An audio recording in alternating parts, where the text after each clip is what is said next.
రమ్మన్నారంట. నీ పచ్చళ్ళ కంపెనీ మూసేయాలి. నీకెంత కావాలి?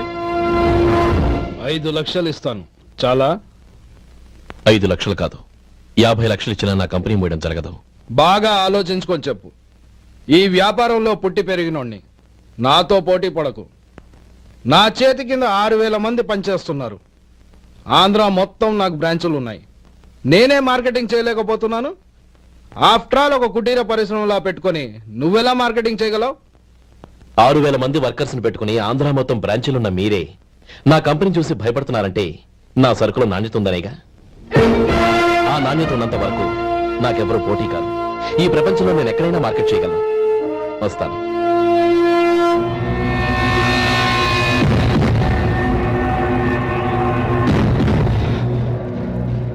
ఇక్కడ ఏం లేదండి. ఇక్కడ ఏం లేదండి.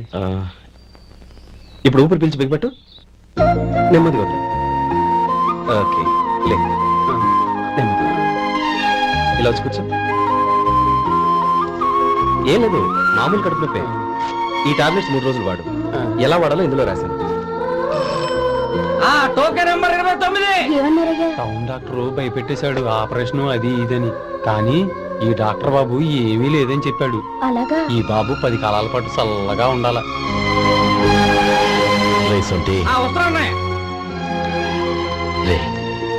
భగవంతుడి దయ వల్ల తమ్ముడు హస్తవాసి మంచిదని అప్పుడే పేరొచ్చిందిరా. తమ్ముడిని దగ్గరుండి జాగ్రత్తగా చూసుకో. పని హడావుల్లో పడి వేళకి భోంచేయడము. అబ్బే అదే లేదన్నయ్య. 1 గంట గల పేషెంట్ కట్టు, భోజనం పెట్టు. అది అలా జాగ్రత్తగా చూసుకో. నేను చూసుకుంటాను కదన్నయ్య, నువ్వు వెళ్ళు.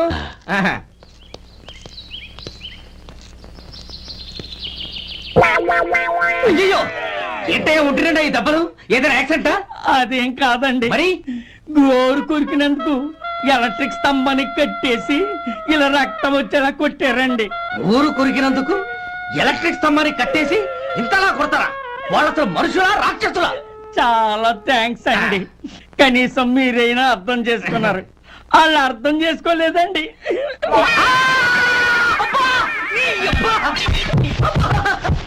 గోరు కొరకడం అంటే ఇదా? నిన్ను కొట్టడం కాదురా, నిలువురా నరికేయాలి.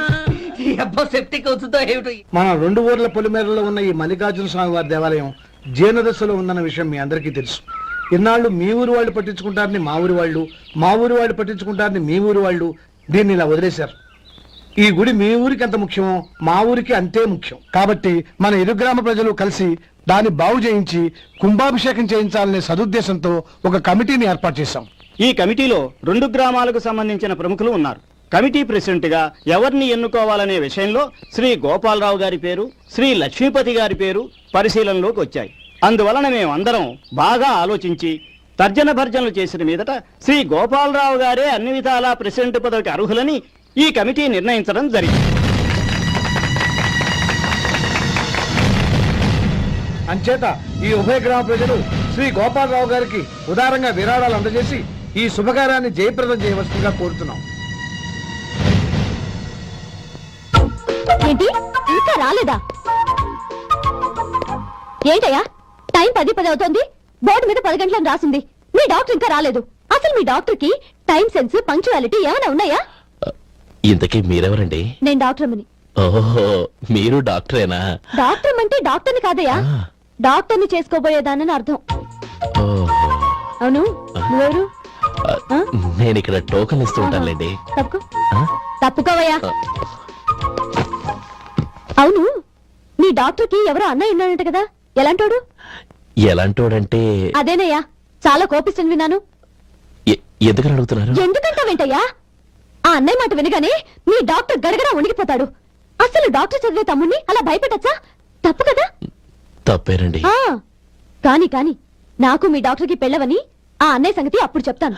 ఏం చేస్తారండి? ఏం చేస్తానా, సంవత్సరం తిరగకుండానే కవల పిల్లల్ని కని వాళ్ళ అన్నయ్య చేతిలో పెడతాను. వాళ్ళకి 5 సంవత్సరాలు వచ్చేసరికి ఆయన్ని బాగా మొట్టికెళ్ళేస్తారు. అలా నా కసి తెచ్చుకుంటాను. ఈ డాక్టర్ ఎప్పుడు వస్తాడో ఏంటో. అది సర్లే కాని నువ్వు పని చేయి. మీ డాక్టర్ రాగానే నేను వచ్చి వెళ్ళానని చెప్పు. నేను అంటే ఓ, నా పేరు చెప్పలేదు కదా, నందిని. ఏం చెప్తావు? అదేనండి, నందిని గారు వచ్చి వెళ్ళారు అని చెప్తాను. గుడ్, పైకొస్తావు.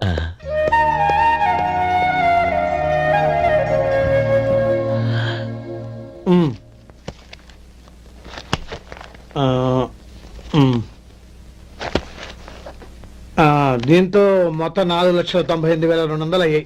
ఉమ్, పోతే నువ్వు ఇచ్చినంత ఇవ్వలేకపోయినా ఈ దైవకార్యానికి నా వంతు చంద 1800. దీంతో మొత్తం 5 లక్షలు పూర్తయ్యాయి.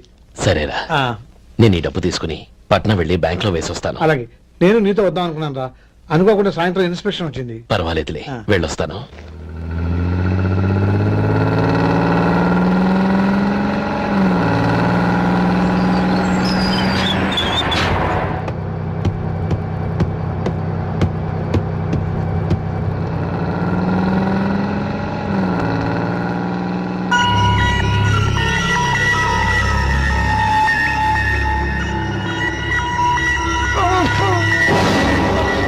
అయ్యో మూర్చ మూర్చ బసాపండి బసాపండి.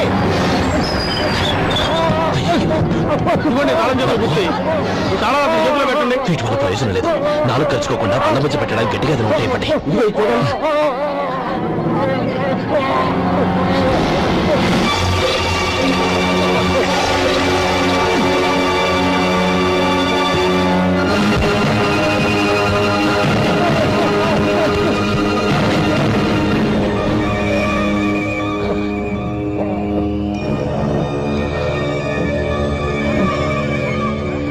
మీరు వెళ్ళి మీ సీట్లో కూర్చోండి, కొంచెం గాలాండి పడ్డి. ఇప్పుడు ఎలా ఉంది బాబు? ఆ.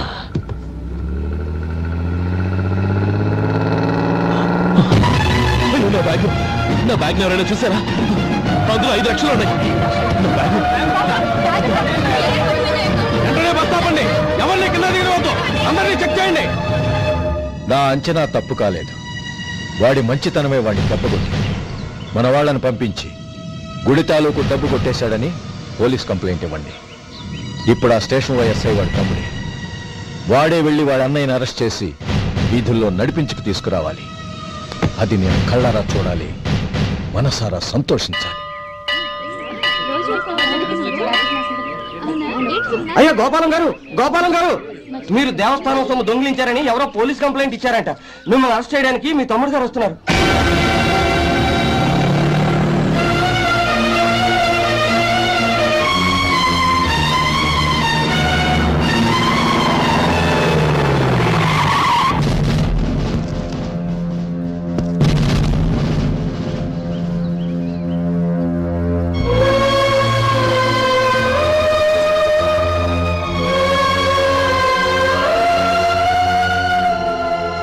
చూడు గోపి, ఎప్పుడు నువ్వు ఉద్యోగంలో చేరావో అప్పుడే తన పరానే తేడా మర్చిపోవాలి.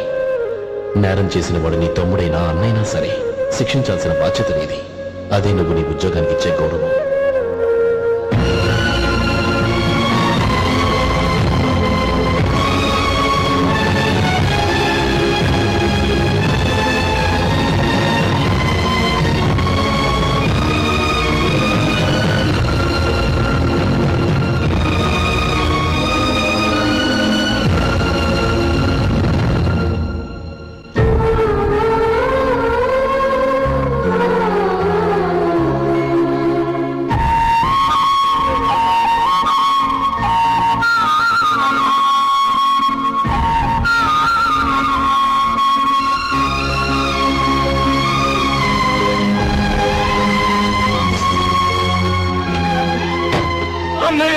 హే గోపి, ఏమిట్రా ఇది? నన్ను క్షమించన్నయ్య. నేను కోరి ఉద్యోగుల చేతులు మాట్లాడమే, కానీ ఇలాంటి పరిస్థితి ఎదురవుతుంది అనుకోలేదు. నా ఒంట్లో ప్రతి రక్త పట్టు నీ భిక్షానన్నయ్య. నిన్ను అవమానపరిచి ఉద్యోగం నిలబెట్టుకునే బదులు నా ప్రాణాలను వదులుకుంటారు, కానీ ఈ పని మాత్రం నేను చేయలేనన్నయ్య.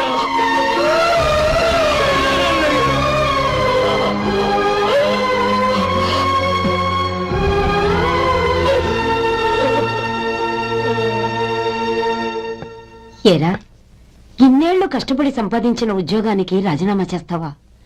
కనీసం నీ పెళ్ళాం ఏమనుకుంటుందోనని ఆలోచించావా? ఇందులో అనుకోవడానికి ఏముంది మామగారు? ఎండనక వాననక కష్టపడి ఓ తండ్రి కంటే ఎక్కువగా ఈయన్ని పెంచి పెద్ద చేశారు బావగారు. అలాంటి దేవుణ్ణి అరెస్ట్ చేసే ఆ ఉద్యోగం ఈయనకు అవసరం లేదు. బాగుంది. అన్నకు తగ్గ తమ్ముడు, తమ్ముడికి తగ్గ పెళ్ళాం. సరే, మీ ఇష్టం. నానమ్మ, అన్నయ్యడి. నమస్కారం అండి. ఓ నువ్వా? రా కూర్చో. పర్వాలేదండి. ఏంటి ఇలా వచ్చావు? ఆ రోజు నా కంపెనీని మూసేయమన్నారు. ఇప్పుడు నేను మూసేయడానికి సిద్ధంగా ఉన్నాను. దానికి ప్రతిఫలంగా నాకు 5 లక్షలు కావాలి. అలాగే, నీకు కావలసిన 5 లక్షలు నేను ఇస్తాను. చాలా థ్యాంక్స్ అండి. కానీ మీరు మీ కంపెనీని మూసేయక్కర్లేదు. సార్, అవును మిస్టర్ మధు, మీ అన్నగారికి జరిగిన అన్యాయం గురించి తెలుసుకున్నాను. మీ కుటుంబం గురించి కూడా విన్నాను. సహజంగా అందరూ ఐకమత్యానికి ఉదాహరణ రామలక్ష్మణులు అంటారు. కానీ ఆ రామలక్ష్మణులు ఎలా ఉంటారనేది పుస్తకాల్లో చదవడం తప్ప ఎవ్వరూ చూడలేదు. మీ అన్నదమ్ములను చూస్తే ఆ రామలక్ష్మణులు ఇలాగే ఉండేవారేమో అనిపిస్తుంది. అలాంటి కుటుంబానికి ఇలాంటి ఇబ్బంది రావడం నిజంగా దురదృష్టం. రామునికి హనుమంతుల్లా కాకపోయినా ఏదో వృత్తాభక్తిగా నా వల్ల వీలైన సహాయం ఈ 5 లక్షలు తీసుకో. మీ కంపెనీ పేరు మీదే అన్ని సరుకులు తయారు చేయండి. నేను వాటిని ప్రపంచమంతా మార్కెటింగ్ చేస్తాను. సార్, మీ రుణం ఉంచుకోను. తొందరలోనే తీర్చేస్తాను. స్నేహితుల మధ్య రుణాలేంటి మధు? We are friends.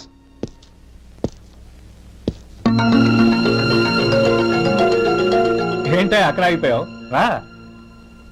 నువ్వు మీ అన్నయ్యని అరెస్ట్ చేయడానికి అట్టెళ్ళావు, ఆయన లొంగిపోవడానికి ఇటు వచ్చారు. అవును, యూనిఫామ్ చేత్తో పట్టుకొచ్చావేంటి? సార్, నేను రే, ఈ మాత్రం దానికే బెదిరిపోయి ఉద్యోగం వదులుకుంటావా? నువ్వు ఇలాంటివి ఎన్నో సమర్థవంతంగా ఎదుర్కోవాలి. నిన్ను నేను ఎస్పీగా చూడాలి. అది కాదన్నయ్య. ఇంకేం మాట్లాడకు. ఇన్స్పెక్టర్ గారు, నన్ను లాకప్ లో పెట్టండి. ఆగండి సార్, ఆ డబ్బు ఎక్కడికి పోలేదు. నేనే తీసి జాగ్రత్త చేశాను. ఈ విషయం అన్నయ్యకి తెలియక బ్యాగులో డబ్బు కనబడకపోవడంతో అది పోయిందనుకున్నాడు. నేను పట్నం నుంచి వచ్చేసరికి జరిగిన గొడవంతా తెలిసిందే. రే మధు, జరిగిన దానికి నన్ను క్షమించనయ్యా. ఇంటికి వెళ్ళాక అన్ని వివరంగా చెప్తాను. సార్, ఇదిగోండి 5 లక్షలు.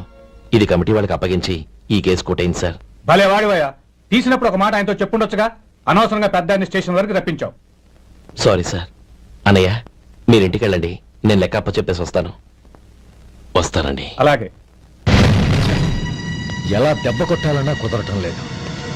అయినా వీళ్ళకు ఉన్న పళ్ళంగా 5 లక్షలు ఎలా వచ్చాయి? అదే బావా, నాకు అర్థం కావటం లేదు.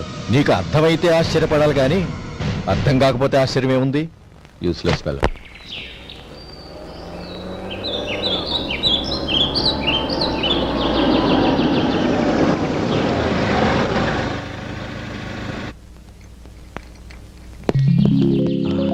నువ్వు ఇక్కడే ఉండు. అన్నయ్య మూడు ఎలా ఉందో చూసి నేను లోపలికి తీసుకెళ్తాను. ఓకే? అలాగే.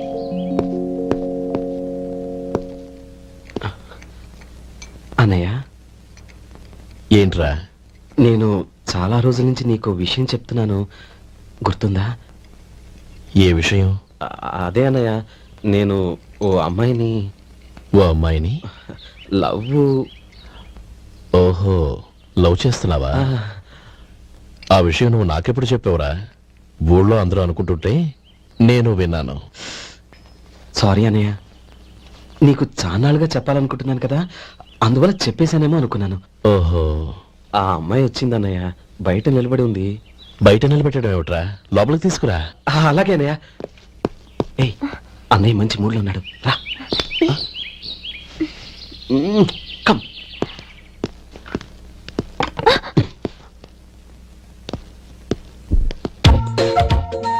ఎందుకంటావేంటయ్యా? ఆ అన్నయ్య మాట వినగానే మీ డాక్టర్ గడగడ వణికిపోతాడు. అసలు డాక్టర్ చదివే తమ్ముడిని అలా భయపెట్టచ్చా? తప్పు కదా? తప్పేనండి. నమస్కారం. అదేంట్రా, మనిషో పక్కనుంటే నమస్కారం ఇంకో పక్కన ఉంది? అది మర్యాద అన్నయ్య, మర్యాద. ఆహా, అవును, నీ పేరేంటమ్మా? నందిని. ఆ నందిని. నందిని అన్నయ్య. ఏ, ఆ మొక్క తను చెప్పలేదా? పెద్దలంటే మహాగౌరవం అన్నయ్య. మేమిద్దరు ఇంత క్లోజ్ ఫ్రెండ్స్ కదా, ఆయన నాతో కూడా ఎక్కువ మాట్లాడదు ఓహో, కదా. నాకు మీ డాక్టర్కి పెళ్ళవని, అప్పుడు అన్నయ్య సంగతి చెప్తాను. ఏం చేస్తానండి? ఏం చేస్తానా? సంవత్సరం తిరగకుండానే కవల పిల్లలు కని వాళ్ళ అన్నయ్య చేతిలో పెడతాను. వాళ్ళకి 5 సంవత్సరాలు వచ్చేసరికి ఆయన్ని బాగా ముట్టిగలేస్తారు. అవును, అమ్మాయి మోహం చూడకుండా నిర్ణయం ఎలా తీసుకోనరా? తలెత్తు. ఏం చెప్తావు? అదేనండి, నందిని గారు వచ్చి వెళ్ళారని చెప్తాను. గుడ్, పైకొస్తావు. ఈయన మీ అన్నయ్య? అవును ఏ? నందిని ఏమైంది? ఎందుకు ఏడుస్తున్నావ్? ఈయన మీ అన్నయ్యని తెలియక తెలియక హాస్పిటల్ దగ్గర మర్యాద లేకుండా దురుసుగా మాట్లాడాను. ఆయన ఈ పెళ్లి ఒప్పుకోరు. ఊరుకో, అలాంటి చిన్న చిన్న విషయాల్ని మా అన్నయ్య పట్టించుకోడు. అయినా నేను కన్విన్స్ చేస్తాను కదా. ఆయనకంత అవమానం జరిగాక ఎందుకు కన్విన్స్ అవుతారు? అవ్వరు. చూడు, నువ్వు వేరే పెళ్లి చేసుకొని నీకు పుట్టబోయే బిడ్డకు నా పేరు పెట్టుకో. ఏంటా మాటలు? నేనే నుయ్యగుయ్యో చూసుకుంటాను. అదిగో ఆ చూపు చూడు, ఆ చూపు ఒకలా ఉంది. ఖచ్చితంగా ఆయన పెళ్లికి ఒప్పుకోరు. నందిని నా మాట విను ప్లీజ్. నందిని ఆగు. రేయ్ శేఖర్, ఆ అమ్మాయి చెప్పింది నిజమే. తనని ఎప్పుడైతే హాస్పిటల్ దగ్గర చూశానో అప్పుడే నేను నిర్ణయానికి వచ్చేసాను. విన్నావా నేను చెప్పానుగా, ఆయన ఆల్రెడీ ఓ నిర్ణయానికి వచ్చేసారట. ఇక నేను వెళ్తాను. అలాగే వెళ్ళి ఈసారి వచ్చేటప్పుడు మీ అమ్మా నాన్నల్ని తీసుకురా. ముహూర్తాలు ఎప్పుడు పెట్టుకోవాలో నిర్ణయించుకుంటాం. అర్థం కాలేదా? నువ్వే మా వాడికి సరైన చోటి.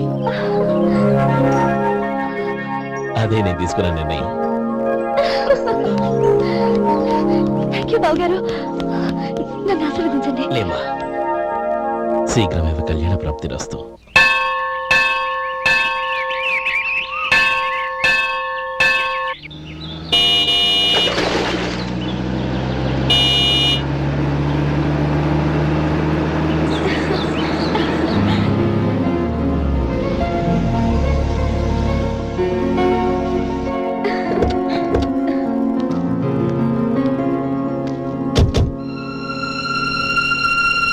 రామ్మా.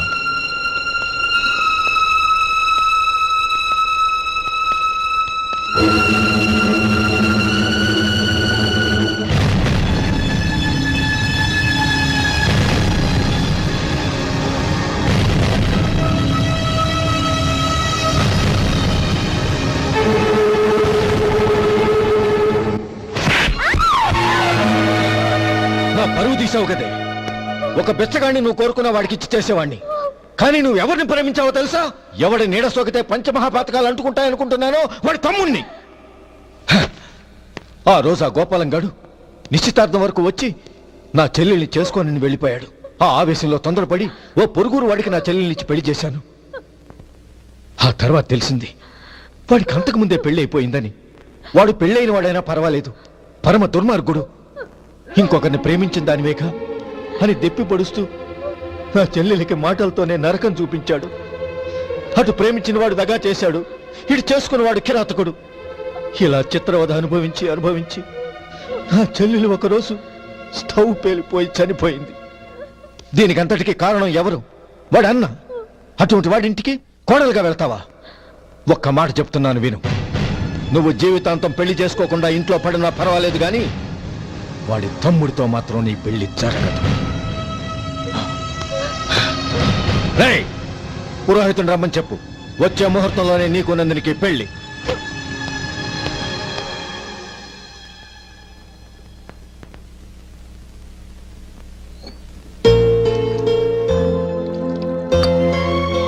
ఒరే, అదేంట్రా ఒక ముద్దైనా తినకుండా చేయగడిగేశావు? నాకు ఆకలి కాలేదు నానమ్మ.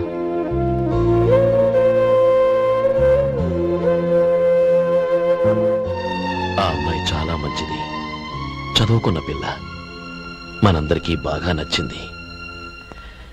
కానీ ఆ లక్ష్మీపతి గారి గురించి ఆలోచిస్తేనే నాకు భయం వేస్తోంది. వాడు మన కుటుంబం ఎప్పుడెప్పుడు విడిపోతుందా అని ఎదురు చూస్తున్నాడు. అన్నయ్య, ఆ అమ్మాయే కాదు, ఈ ప్రపంచంలో మన కుటుంబం కంటే నాకేది ఎక్కువ కాదు. ఆ పెళ్లి గురించి నేను మర్చిపోయాను, మీరు మర్చిపోండి.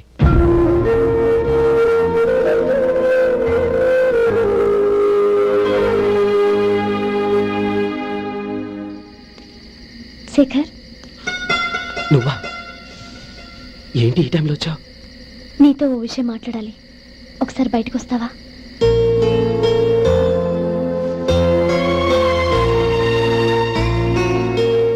ఏంటి సూట్ కేసుతో వచ్చావు? శేఖర్, మా నాన్న నాకు వేరే పెళ్లి చేయాలని చూస్తున్నాడు. అందుకే నేను నిర్ణయానికి వచ్చాను. మన ఇద్దరం ఎక్కడికైనా పారిపోదాం. చూడు నందిని, ఈ టైంలో నిన్ను నన్ను మా అన్నయ్య చూశాడంటే బాగోదు. నువ్వు వెళ్ళిపో. అన్నయ్య అన్నయ్య అన్నయ్య ఎప్పుడు మీ అన్నయ్య మాటేనా? నీకు నేను ముఖ్యమా, మీ అన్నయ్య ముఖ్యమా? నాకు మా అన్నయ్య ముఖ్యం. శేఖర్, నీ గుండెల మీద చేయి వేసుకొని చెప్పు, నన్ను మర్చిపోయిన సుఖంగా ఉండగలవా? అది నాకు తెలియదు, కానీ మా అన్నయ్యకు తలవంపులు తెచ్చి ఖచ్చితంగా నేను మనశ్శాంతితో ఉండలేను. నా పరిస్థితి అర్థం చేసుకో. దయచేసి మీ నాన్న చూసిన సంబంధం చేసుకుని సుఖంగా ఉంటుంది.